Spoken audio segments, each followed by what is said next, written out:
வலுவான கூட்டணியை அமைக்கும் பட்சத்தில், பாஜக வலுவான கூட்டணியை அமைக்கும் பட்சத்தில் சத்தியமாக திமுகவுக்கு மரண அடி காத்து கொண்டிருக்கிறது. சத்தியமா அடுத்த வாட்டி திமுக வரக்கூடாதுன்னு தான் பேச்சு பலரிடமும் அடிபடுகிறது. 1000 ரூபாய் நீங்க தான் வாக்குறுதி கொடுத்தீங்க. நீங்க எந்த வாக்குறுதிகளை நிறைவேற்றினீர்கள்? பல வாக்குறுதிகளை நிறைவேற்றவே இல்லை. அதே போல பொங்கல் தொகுப்பு 1000 ரூபாய் கொடுக்கலன்னா கூட பரவாயில்லைங்க.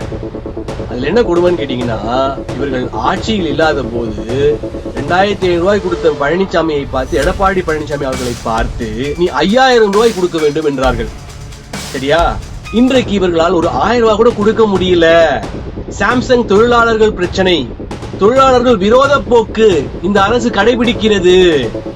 அதில் கூட்டாளியாக இருக்கும் கம்யூனிஸ்ட் கட்சியும் அதை முன்வந்து அவ்வளவு பலமாக கேட்கவில்லை. திமுக அரசு மீது அதிருப்தி அதிகரித்துக் கொண்டிருக்கிறது. கேட்கவே வேண்டாம். அண்ணா யூனிவர்சிட்டி மிகப்பெரிய ஒரு பாலியல் வன்கொடுமை நடந்திருக்கிறது. ஒரு டீம்டு யூனிவர்சிட்டியில ஒரு சிசிடிவி கேமரா புட்டேஜ் இல்ல, ஒரு எப்படி சொல்றது, அரசியல் சம்பந்தமாக தொடர்பு இருக்கிறது. அவர் ஒரு பெரிய குற்றவாளி, பல கிரிமினல் வழக்குகள் இருக்கு அவர் மேல.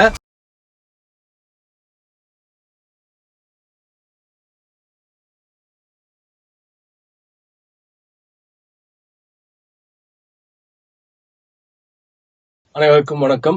திருச்செந்தூர் முருகன் அருளால் அனைவரும் நன்றாக இருப்பீர்கள். இன்னைக்கு பாத்தீங்கன்னா, பிரபல பத்திரிகையாளர் திரு ரங்கராஜ் பாண்டே அவர்கள் பாஜக 2036 ஆட்சியை பிடிக்கும் தமிழகத்தில் அப்படின்னு சொல்லி தொடர்ந்து பேசிட்டு வராங்க. சோ அதற்கான சாத்தியக்கூறுகள், இன்னும் 11 ஆண்டுகள் காத்திருக்கணுமா, அதை பற்றியான இந்த வீடியோல விலாவரியா நம்ம பார்ப்போம். அதாவது அவருடைய ஆருடமா, ஏன்னா அவர் பிரபல பத்திரிகையாளர், பல முன்னணி பத்திரிகைகளில் வேலை பார்த்தவர், அரசியல் ஸ்ட்ராட்டஜி தெரிஞ்சவர். சோ ஃபிங்கர் டிப்ல வச்சிருப்பார் எல்லா ஒரு அரசியல் நிலவரங்களையும். அதை வைத்து கொண்டு 2036 வெற்றி பெறும் பாஜக அப்படின்னு சொல்றத எப்படி ஏற்றுக்கொள்வது, அதுதான்.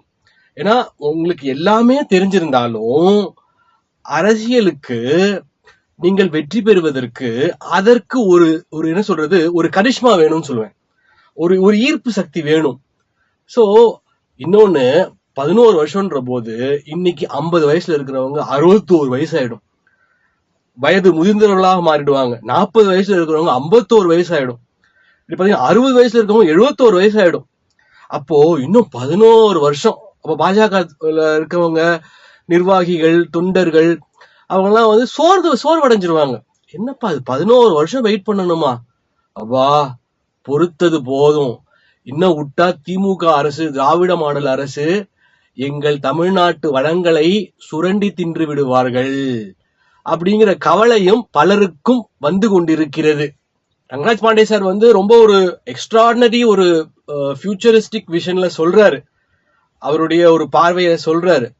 ஆனா நான் என்ன சொல்லுவேன்னா, ஒரு உளவியல் ரீதியாக, ஒரு ஆழ்மன பயிற்சியாளர், ஒரு சப்கான்சியஸ் மைண்டை பத்தி பேசியிருக்கேன் நான், the power of subconscious mind. அதற்கு ஒரு மிகப்பெரிய வலிமை உண்டு. இன்றே செய், அதை நன்றே செய், இப்பொழுதே தொடங்கு. நாளை என்பது அது சோம்பேறிகள் சொல்லக்கூடிய வார்த்தை. Tomorrow never comes. ப்ரொகாஸ்டினேஷன் சொல்லுவோம். அதாவது ஒத்தி போடுதல், தள்ளி போடுதல். இன்னைக்கே நம்ம செய்யறோம் அப்படின்னா தான் நாம நம்மளுடைய லட்சியத்தை அடைய முடியும். நாளைக்கு செஞ்சுக்கலாம், ஒரு 10 வருஷம் பொறுத்து நம்ம செஞ்சுக்கலாம் அப்படின்னா எப்படி கதை? அதாவது think that it is possible from today. அந்த மைண்ட் செட் கண்டிப்பாக ஒவ்வொருத்தருக்கும் வரும் பட்சத்தில் தான் வெற்றி வாய்ப்புகள் அதிகரிக்கும். வெற்றி வாய்ப்பை பெற முடியும் நாம். அதாவது இன்னைக்கு நீ வேலை செய், இன்னைக்கு நீ விதைச்சிரு, 11 வருஷம் கழிச்சு நீ அறுவடை செஞ்சுக்கலாம். அப்படிங்கிறது இந்த அரசியலுக்கு ஒத்து வராது பாண்டே சார். இது எங்கள் மக்கள் எல்லாம் கொதித்தெழுந்து கொண்டிருக்கிறார்கள். திமுக அரசு மீது அதிருப்தி அதிகரித்துக் கொண்டிருக்கிறது. கேட்கவே வேண்டாம். அண்ணா யூனிவர்சிட்டி மிகப்பெரிய ஒரு பாலியல் வன்கொடுமை நடந்திருக்கிறது. ஒரு டீம்டு யூனிவர்சிட்டியில ஒரு சிசிடிவி கேமரா புட்டேஜ் இல்ல, ஒரு எப்படி சொல்றது, அரசியல் சம்பந்தமாக தொடர்பு இருக்கிறது. அவர் ஒரு பெரிய குற்றவாளி, பல கிரிமினல் வழக்குகள் இருக்கு அவர் மேல. சோ இதெல்லாம் அப்பட்டமாக நடக்குது. இன்னைக்கு நாங்க பேசிக்கிட்டு இருக்க இந்த சமயத்துல மண் குவாரியை தட்டி கேட்ட ஒரு நபர் முன்பு கலெக்டரை சந்தித்து அவர் கம்ப்ளைண்ட் கொடுத்திருக்காரு. இந்த மாதிரி மண் குவாரி வந்து இல்லீகலாக எடுக்கப்படுகிறது. அவர் இன்று கொலை செய்யப்பட்டிருக்கிறார். அப்போ தமிழ்நாடு எங்கு சென்று கொண்டிருக்கிறது? இப்படி அடுக்கிக் கொண்டே போகலாம். சாம்சங் தொழிலாளர்கள் பிரச்சனை, தொழிலாளர்கள் விரோத போக்கு இந்த அரசு கடைபிடிக்கிறது. அதில் கூட்டாளியாக இருக்கும் கம்யூனிஸ்ட் கட்சியும் அதை முன்வந்து அவ்வளவு பலமாக கேட்கவில்லை. இங்க இருந்து போர்டு கம்பெனி போயிட்டாங்க ஃபார் நோ ரீசன். பல போர்டு நிறுவனத்தில் வேலை செய்த ஆண் பெண் ஊழியர்கள் அவர்களுடைய வாழ்வாதாரத்தை இழந்திருக்கிறார்கள். இது போல பல பெரிய நிறுவனங்கள் அவங்க வேற மாநிலத்துக்கு எடுத்துட்டு போயிட்டாங்க. என்னன்னு தெரியல. அப்போ நாம் நம்முடைய மக்களுடைய என்ன சொல்றது வாழ்வாதாரத்தை இழந்து கொண்டு இருக்கிறோம். அதே போல பாத்தீங்கன்னா பரந்தூர் விமான நிலையம் இன்று மக்கள் கொதித்தெழுந்து கொண்டிருக்கிறார்கள். அது வரக்கூடாது அப்படிங்கிறாங்க. நாங்கள் எங்களுடைய வாழ்வாதாரத்தை இழப்போம்ங்கிறாங்க. அதையும் பரிசீலிக்க வேண்டும். அதே போல பொங்கல் தொகுப்பு 1000 ரூபாய் கொடுக்கலன்னா கூட பரவாயில்லைங்க. அதுல என்ன கொடுமைன்னு கேட்டீங்கன்னா, இவர்கள் ஆட்சியில் இல்லாத போது 2500 ரூபாய் கொடுத்த பழனிசாமியை பார்த்து, எடப்பாடி பழனிசாமி அவர்களை பார்த்து நீ 5000 ரூபாய் கொடுக்க வேண்டும் என்றார்கள்.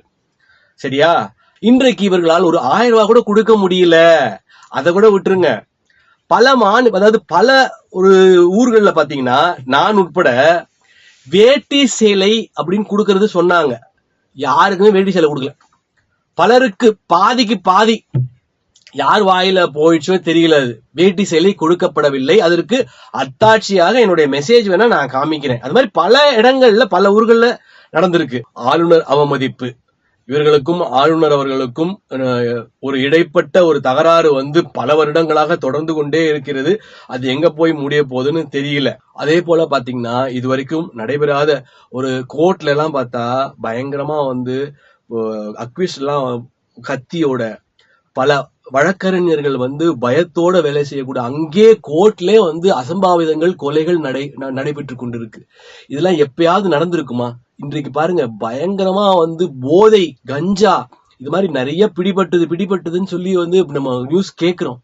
அப்போ போதை கலாச்சாரம் தலைவிரித்து ஆடிக்கொண்டு இருக்கிறது. பெண்கள் எல்லாம் வெளியே போறதுக்கு வந்து இப்போ சென்னையிலே இந்த நிலைமை அப்படின்னா மற்ற ஊர்கள்ல மற்ற இதுல எல்லாம் வந்து என்ன அளவுல இருக்கும்? பெண்கள் எல்லாம் பாதுகாப்பே இல்லை அப்படிங்கிற மாதிரி ஃபீல் பண்றாங்க.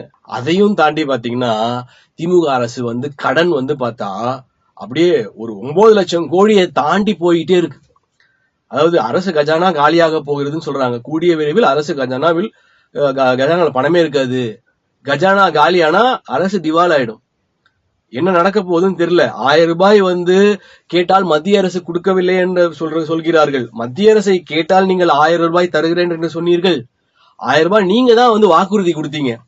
நீங்க எந்த வாக்குறுதிகளை நிறைவேற்றினீர்கள்? பல வாக்குறுதிகளை நிறைவேற்றவே இல்லை.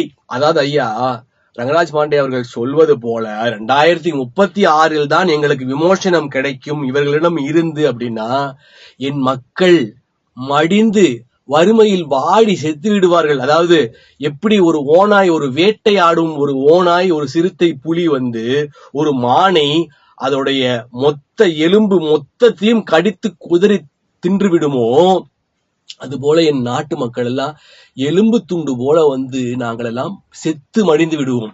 ஐயா சாமி, எங்களெல்லாம் தாங்க முடியாதுடா சாமி. இவர்கள் கோடி கோடியாக கொள்ளடித்துருவார்கள். அதாவது பல வெளிநாடுகள்ல பதுக்கி வைத்திருக்கிறார்கள். பல ஆயிரம் பல லட்சம் கோடியை 100 தலைமுறை உட்கார்ந்து சாப்பிடலாம். அதாவது திராவிட மாடல் அரசு, நாங்கள் தான் எந்த கொம்பனாலும் அசைக்க முடியாதுன்னு சொல்லிட்டு இவர்கள் பல நாடுகள் வெளிநாடுகள்ல பினாமிகளை உருவாக்கி பல கோடிகளை, பல ஆயிரம் கோடிகளை பதுக்கி கொண்டே இருப்பார்கள். எங்கள் மக்கள் எல்லாம் வறுமையில் வாடி, வேலையின்றி வாடி செத்து மடிய வேண்டியதுதான். ஐயா சாமி, தாங்க முடியாதா சாமி? அது வரைக்கும் எங்களால தயவு செஞ்சு மக்கள் எல்லாம் வந்து நினைச்சிட்டு இருக்காங்க. முட்டாள்கள் கிடையாது. இப்போது மக்கள் விரோத போக்கை அதிகமாக சம்பாதித்துக் கொண்டிருக்கிறது திமுக அரசு. மக்கள் எல்லாம் விழித்து எழுந்து கொண்டிருக்கிறார்கள். சத்தியமா அடுத்த வாட்டி திமுக வரக்கூடாதுன்னு தான் வந்து பேச்சு பலரிடமும் அடிபடுகிறது. நீங்க பாட்டு என்னன்னா வந்து உதயநிதி, அடுத்தது வந்து இன்பநிதி, அவருக்கு நீங்கள் அமைச்சர் பதவி கொடுப்பீர்கள். நாங்கள் எல்லாம் வேடிக்கை பார்த்து விரலில் வைத்துக் கொண்டு வேடிக்கை பார்க்க வேண்டியதுதான். எங்கள் மண் வளம், மனித வளம், கனிம வளம், இப்படி பல வளங்களை திருடி சுரண்டி என் மக்களை சுரண்டி ரத்தத்தை உறிஞ்சு நீங்கள் படோடபமாக அற்புதமான ஒரு ஒரு அபண்டன்ஸான ஒரு லைஃப் வாழ்ந்துட்டு இருக்கீங்க. என் மக்கள் செத்து செத்து ஒவ்வொரு நாளும் போராடி கொண்டிருக்கிறான். இதுல சில பேரு வாய்ப்பே இல்ல ராஜா, 200 தாண்டி ஏன் 234 ஏன் சொல்றீங்க, 264 294 கூட சொல்லுங்க, தெரிஞ்சே குழியில விழுகிறவங்க நம்ம ஒண்ணுமே பண்ண முடியாது. அவர்கள் எல்லாம் ஏதாவது ஒரு வகையில் அவர்கள் ஒரு ஆதாயம் அடையணும். திமுக அவரசாவல இல்ல, அவர்களுக்கு வேண்டப்பட்டவர்களாக இருக்கணும், அவர்கள் குடும்பஸ்தர்களாக இருக்கணும். அப்படி இல்லாத பட்சத்தில் நாம தெரிஞ்சே போய் குழியில விழுகிறோம்னா அவங்களெல்லாம் நம்ம ஒண்ணுமே பண்ண முடியாது. அதான் சொல்றேன், அவங்க நேரம் சரியில்லைன்னா கீழே போய் தெரிஞ்சு சொல்ற எவ்வளவு பேர் சொன்னாலும் அவன் போய் படுகொழிதான் விழுவான். அப்படித்தான் நாம் திமுகவுக்கு மறுபடியும் ஓட்டு போடுவோம், நாம ஓட்டு அளிப்போம் அப்படின்னா அவ்வளவுதான், நாம எல்லாம் தெருவோடு ஏந்த வேண்டியதுதான். ஆனால் இவர்கள் பல இன்ஜினியரிங் காலேஜ், மெடிக்கல் காலேஜ், பல பினாமிகளை உருவாக்கி கல்வி தந்தைகளாக மாறிக்கொண்டே இருப்பார்கள். இப்போ பாத்தீங்கன்னா பாஜக பிரசித்தி பெற்ற ஒரு கட்சியாக வளர்ந்திருக்கிறது, ஒரு ரொம்ப பாப்புலரான ஒரு கட்சியாக மாறிக்கொண்டு வருகிறது. அதுல பாத்தீங்கன்னா பாப்புலரான கேண்டிடேட்ஸ் இப்ப நிறைய பேர் வந்துட்டாங்க. பார்த்தா ராஜா அவர்களா இருக்கட்டும், இல்ல தமிழிசை சவுந்தரராஜன், வானதி சீனிவாசன், அண்ணாமலை, முருகன், இப்படி சொல்லிக்கொண்டே போகலாம். நாளடைவில் பலரும் பல இளைஞர்களும் பாஜகவில் இணைவார்கள். கண்டிப்பாக பாத்தீங்கன்னா 2021 ஆண்டு சட்டமன்ற தேர்தலில் பாத்தீங்கன்னா 4 சட்டமன்ற உறுப்பினர்களை வெற்றி பெற்றாங்க.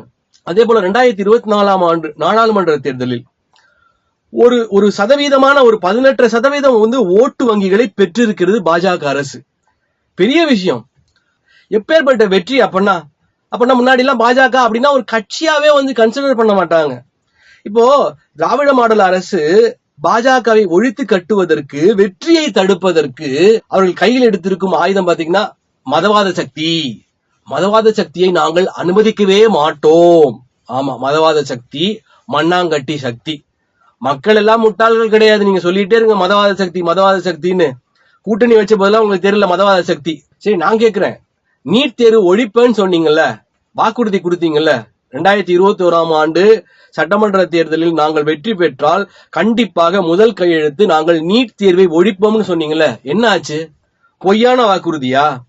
இப்படி நீங்கள் கொடுத்த ஆயிரக்கணக்கான வாக்குறுதிகளில் சிலவற்றை நீங்கள் நிறைவேற்றி இருந்தால் மிகப்பெரிய விஷயம். நீட் தேர்வை நீங்க எப்படி ஒழிப்பீங்க?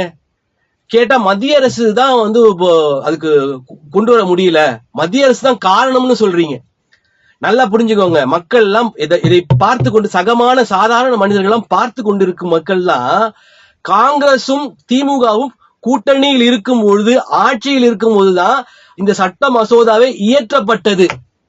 நீட் என்ற சட்ட மசோதா இயற்றப்பட்டது. அதற்கு முன்னர் அந்த நீட்டே கிடையாது. உங்களுடைய ஆட்சியில் இருக்கும் போதுதான். இப்போது மத்திய அரசு கையில் கிடையாது, அது உயர்நீதிமன்றத்தின் பொறுப்பு. இப்போ உயர்நீதிமன்றம் தான் அதற்கு விதிவிலக்கு அளிக்க வேண்டும், மத்திய அரசு கையில் கிடையாது.